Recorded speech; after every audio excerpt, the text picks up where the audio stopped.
Au chemin, les sous-sols.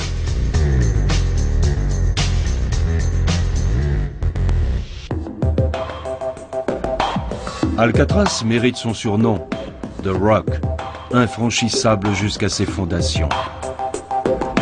Les murs solides s'élèvent jusqu'à 43 mètres de hauteur et s'étendent sur 400 mètres de long. Plus long que 4 terrains de football. Avant d'accueillir une prison fédérale, Alcatraz abritait une forteresse militaire, et ce depuis 1853. La citadelle en briques a été détruite pour la construction de la prison, mais les constructeurs ont laissé les fondations d'origine, devenues le sous-sol de la prison. Ici, on a les briques de l'ancienne structure et la structure en béton de la nouvelle prison. La prison a vraiment été construite sur la forteresse. Dans les premières années de vie de la prison, les sous-sols cachaient quelques cachots. C'est l'un des tristement célèbres cachots d'Alcatraz. Il y avait 8 pièces comme celle-ci. C'était des anciennes réserves de la citadelle. Ces pièces souterraines de 3 mètres carrés étaient réservées aux peines les plus sévères. En 1938, les cachots ont été abandonnés, mais les rumeurs ont persisté. Au bout d'un certain temps, on a commencé à dire qu'Alcatraz était un véritable gruyère avec des passages un peu partout, dont certains menaient à l'océan. Jim Quillen croyait à ces rumeurs de tunnels. Incarcéré pour kidnapping et braquage, il a tenté par 3 fois de s'évader d'une prison. Cette fois, il veut défier Alcatraz. En 1944, Quillen travaille dans la cuisine de la prison. Un jour, il découvre un conduit. Nous sommes dans les sous-sols de la cuisine. Un jour on marchait et on cherchait un moyen de s'évader quand on a vu cette plaque. Et on s'est demandé où ça conduisait. Il imagine un plan d'évasion dans lequel il sortirait par les sous-sols. Avec l'aide d'un autre détenu, il s'introduit dans le tunnel sombre d'à peine 1 mètre de haut. Pendant des semaines, Quillen passe quelques minutes par jour à gratter les murs. Son travail est éreintant et dangereux.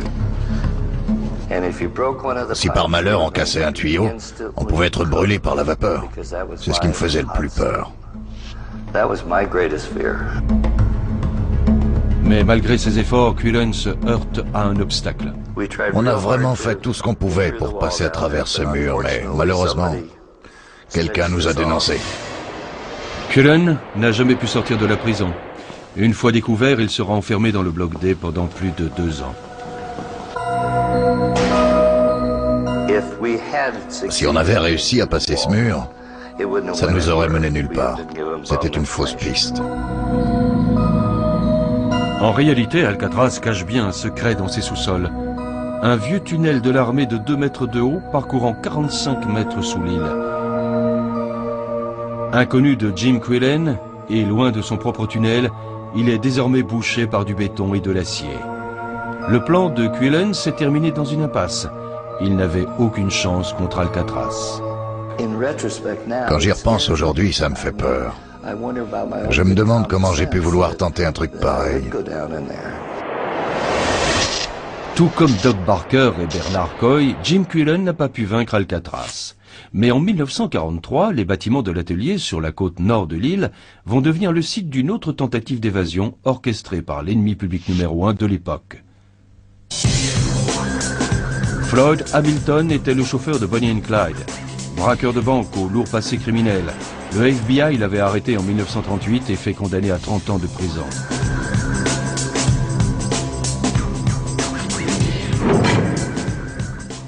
Floyd Hamilton est arrivé avec la solide réputation d'ennemi public numéro 1 en tant qu'associé de Bonnie and Clyde, une véritable terreur dans les prisons du Midwest. À Alcatraz, Hamilton est désigné pour travailler à l'atelier. Construit en béton armé en 1922, ce bâtiment de 3 étages abrite les ateliers de la prison, y compris la forge, la maçonnerie et l'ébénisterie.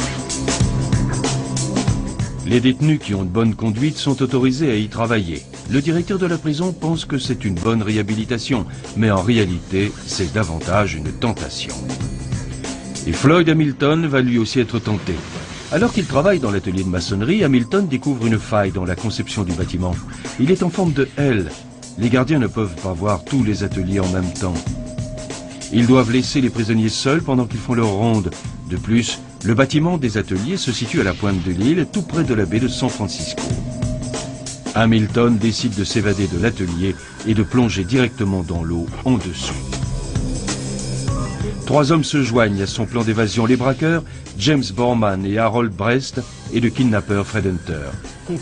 Il pensait qu'il avait déjà frôlé la mort plusieurs fois et que la chance avait toujours été avec lui. Avec des outils récupérés dans l'atelier, les 4 prisonniers se mettent au travail. Chaque fois que les gardiens quittent la pièce pour leur ronde, ils s'attaquent au barreau d'une fenêtre avec une scie à métaux, en taillant discrètement l'acier de 5 mm d'épaisseur. Des semaines leur sont nécessaires pour en venir à bout. Pour l'équipe d'Hamilton, s'évader du bâtiment des ateliers sera relativement facile. Mais s'évader d'Alcatraz, c'est une autre histoire. Leur plus grand défi, les 6 tours de garde qui surplombent l'île. Des gardiens armés guettent toute activité douteuse près de la côte. Ils n'hésiteront pas à tirer. Mais l'île est souvent exposée au mauvais temps et c'est ce qui va offrir une solution à Hamilton. L'épais brouillard qui avait aidé Doc Barker va agir comme un voile, camouflant leur fuite. Le 13 avril 1943, un épais brouillard s'abat sur l'île. Dans le bâtiment des ateliers, les 4 détenus savent que le moment est venu. Une fois seuls, ils s'arment d'un couteau et d'un marteau pour tendre un piège aux gardiens. Lorsque les 2 officiers reviennent, ils les attaquent puis les attachent. Les détenus brisent ensuite la fenêtre et se hissent à l'extérieur. Une fois dehors, ils escaladent le grillage et sautent dans l'eau. 15 mètres plus bas, le plan se déroule sans encombre. Au-dessus du bâtiment des ateliers, un gardien sort de sa tour de surveillance. À travers le brouillard, il est surpris de voir des hommes dans l'eau en direction de la côte.